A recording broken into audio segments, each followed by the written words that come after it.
Hello students, good morning to all of you. हम इसके पहले पॉलीमर केमिस्ट्री पढ़ाए थे, जिसमें कुछ पॉलीमर्स कैसे होते हैं, कुछ पॉलीमर कैसे होते हैं, उनका क्लासिफिकेशन कैसे होता है उसको बताए। जिगलर नाटा कैटलिस्ट बताए। आज हम कुछ ऐसे नेम कैटलिस्ट बताएंगे और उनकी मोनोमर यूनिट बताएंगे कैसे होती हैं और किससे बनते हैं। जैसे पॉलीमर में पॉलीथीन नॉर्मल सभी लोग जानते हैं। इसकी मोनोमर यूनिट होती है CH2 सिंगल बॉन्ड CH2।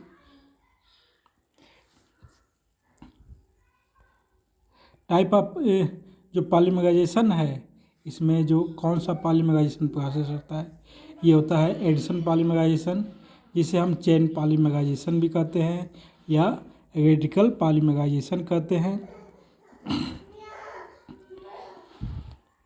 इसके जो मेन जो मॉलिक्यूल्स होता है वो इथिलीन मॉलिक्यूल होता है।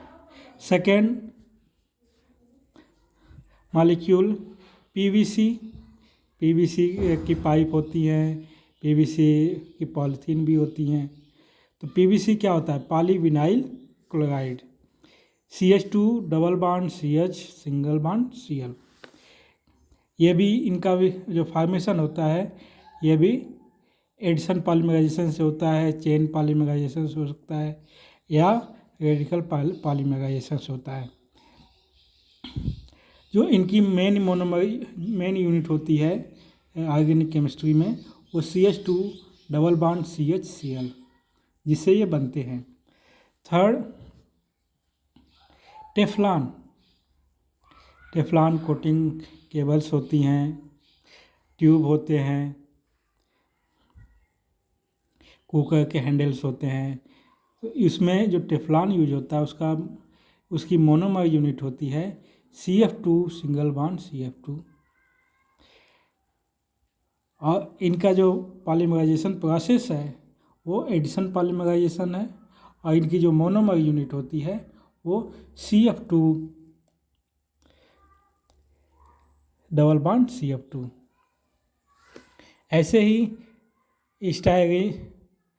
स्टाइगॉन या स्टाइरिन, पॉलीस्टाइरिन भी कहते हैं इसे, single bond CH2 single bond CH PH है।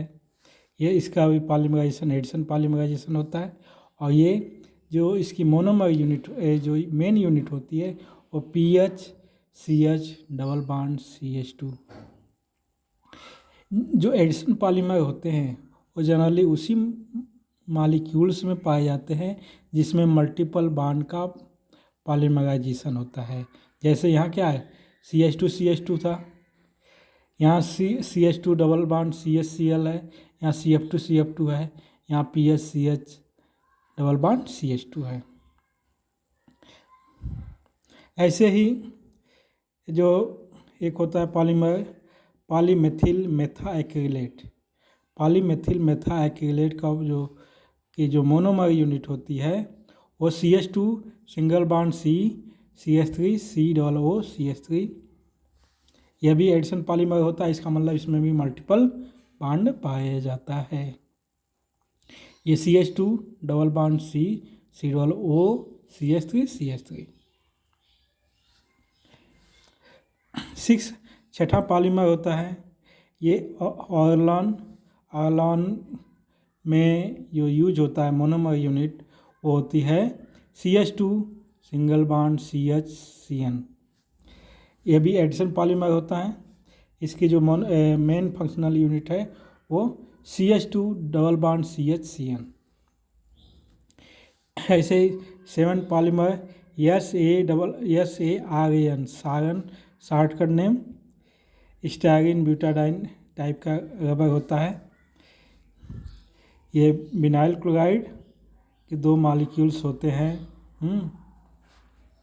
CH single bond CH Cl CH2 CCl होता है, इसकी जो मोनोमर यूनिट होती है वो क्या होती हैं, CH डबल बॉन्ड CHCl होता है, एक CH2 डबल बॉन्ड CCl2, मतलब विनाइल क्लोराइड और एक डाइक्लोरोइथीन और एक विनाइल क्लोराइड। इसे डाइक्लोरोइथीन को विनाइलिडीन क्लोराइड भी कहते हैं। अब हम आते हैं नायलॉन 6 पर। नायलॉन 6 क्या होता है, एक टाइप का कैप्रोलैक्टम होता है जो मेन यूनिट होती है।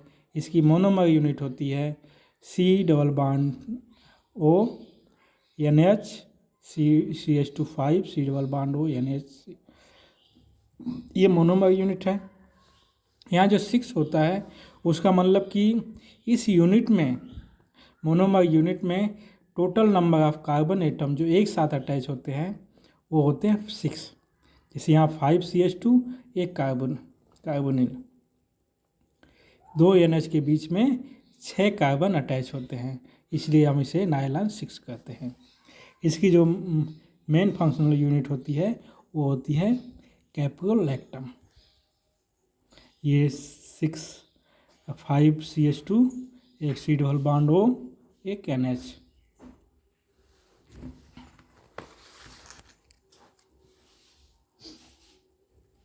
नेक्स्ट पॉलीमर होता है पॉलिस्टर।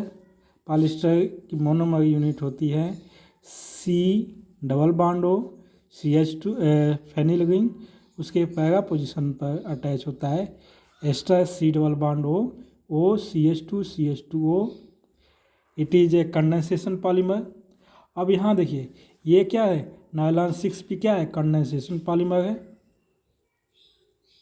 सेशन पॉलीमर होता है,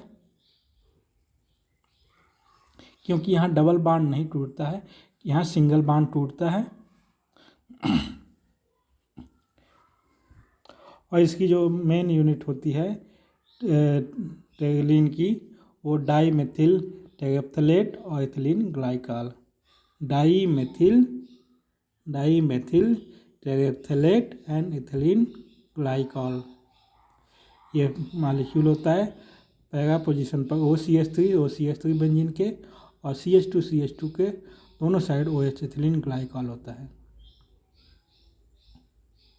अब हम आते हैं नायलॉन 6 नायलॉन 6 है। यहाँ नायलॉन 6 के बीच में कामा होता है। ये जो मेन यूनिट होती है वो 6 कार्बन ये हुए और 6 कार्बन ये हो गए, मतलब 2 NH के बीच में 6 कार्बन, इन 2 NH के बीच में 6 कार्बन, इसलिए हम इसे नायलॉन 6 नाम देते हैं। और इसकी जो मेन यूनिट होती हैं वो क्या होती है, NH2 क्या होगा 6 hexamethylene diamine plus adipic acid CH2 C double bond OH, इधर भी C डबल बॉन्ड OH, ये एडिपिक एसिड होता है और ये हेक्सामेथिलीन डाइएमीन। इन दोनों का जब कम्बिनेशन होता है तो एक वाटर मॉलिक्यूल निकलता है। यहाँ से हाइड्रोजन, यहाँ से OH मिलकर वाटर मॉलिक्यूल बनाएगा और ये कंबाइन हो जाएगा एमाइड के फॉर्म में। और यहाँ 6 कार्बन होते हैं दोनों में, इसलिए हम नायलॉन 6 भी कहते हैं इसे। सेकेंड नेक्स्ट पॉलीमर होता है बैकेलाइट। बैकेलाइट का जो मोनोमर यूनिट होती है वो ये होती है OH CH2, आर्थो पोजीशन पर CH2 होता है, पैरा पोजीशन पर भी CH2 होता है, ये यूनिट होता है। और ये जो बैकेलाइट होता है 3 dimensional polymer, high molecular weight polymer होता है, H high molecular weight polymer. इनकी जो मेन यूनिट होती है फिनाल होती है, फॉर्मल्डिहाइड होती है।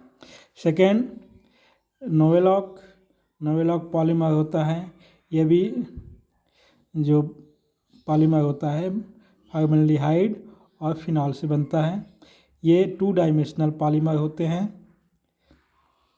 इनका जो मॉलिक्यूलर वेट कम होता है, इसमें ब्रांचिंग भी नहीं होती है, या ब्रांचिंग होती है बहुत कम होती है। ये same unit pH CHO in the presence of base. यदि बेस के प्रेजेंस में होता है पॉलीमराइजेशन तो बैकेलाइट बनता है, यदि एसिड के प्रेजेंस में होता है पॉलीमराइजेशन तो नोवेलॉक बनता है। नेक्स्ट पॉलीमर होता है melamine formaldehyde resin. Melamine formaldehyde resin में जो मेन यूनिट होती है हेक्सामेथिलीन मेलामाइन NaOH N, यहाँ भी N, अल्टरनेट पोजीशन पर नाइट्रोजन होते हैं। इसे क्या कहते हैं, जब ये NH2 नहीं होता, NH नहीं होता, इसे हम ट्राइजीन कहते हैं। 1, 3, 5 ट्राइजीन। और इसके दोनों सबके बीचों बीच NH OH। और ये बनता है ट्राइजीन से, और उसके साथ 3 मॉलिक्यूल फॉर्मल्डिहाइड से। नेक्स्ट पॉलीमर होता है पॉलीयूरेथेन। पॉलीयूरेथेन का फॉर्मेशन जनरली बहुत से पॉलीमर्स मोनोमर यूनिट से होता है, लेकिन जो इसमें जो मेन कॉमन यूनिट होती है वो होती है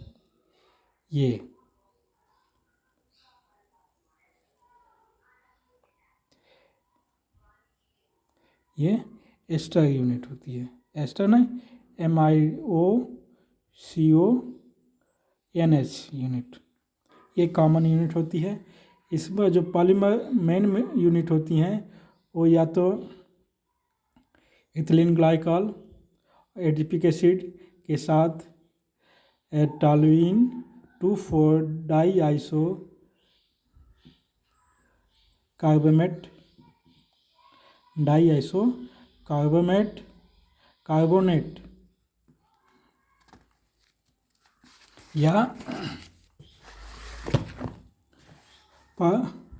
या उसकी जगह पर कार्बोमेट की जगह पर हम टॉलुइन की जगह पर हम यूज कर सकते हैं फेनिल के साथ पहला पोजीशन पर CH2 benzene ring NCO। Mean आपके पास जो कॉमन यूनिट होंगी वो NCO यूनिट होंगी। अब इसके बाद लास्ट पॉलीमर जो पूछा जाता है ये होता है यूरिया फॉर्मल्डिहाइड रेजिन। इसमें जो मेन यूनिट होती है वो यूरिया होती है और फॉर्मल्डिहाइड, मतलब NH2OH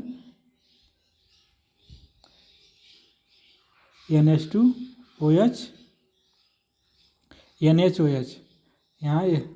यहाँ CH2OH, यहाँ भी CH2OH, यहाँ CH2OH, मतलब ये अल्टरनेट पोजीशन, यहाँ CH2OH, यहाँ भी CH2OH, यहाँ भी CH2OH। यहाँ एमाइड लिंकेज होता है, इधर भी एमाइड लिंकेज, और यहाँ भी एमाइड लिंकेज है, मतलब जगह जगह एमाइड, 3 एमाइड लिंकेज होता है इसमें। ऐसे कुछ एक एग्जांपल और भी होता है, ये इपॉक्सी रेजिन। इपॉक्सी रेजिन का जब फॉर्मेशन होता है इसमें इपॉक्साइड होता है, इपॉक्साइड की पोजीशन, एक पोजीशन पर हैलाइड्स होते हैं, इसके साथ एक 1,1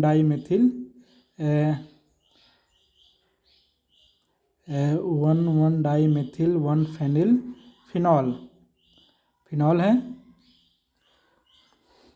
उनका जब मिक्स किया जाता है तो ये एक पॉलीमर होता है जिसे हम इपॉक्सी रेजिन कहते हैं। इसका यूज एडहेसिव में, ग्लास में, सिरेमिक मॉलिक्यूल्स में एंड मेटल की कोटिंग में किया जाता है। धन्यवाद।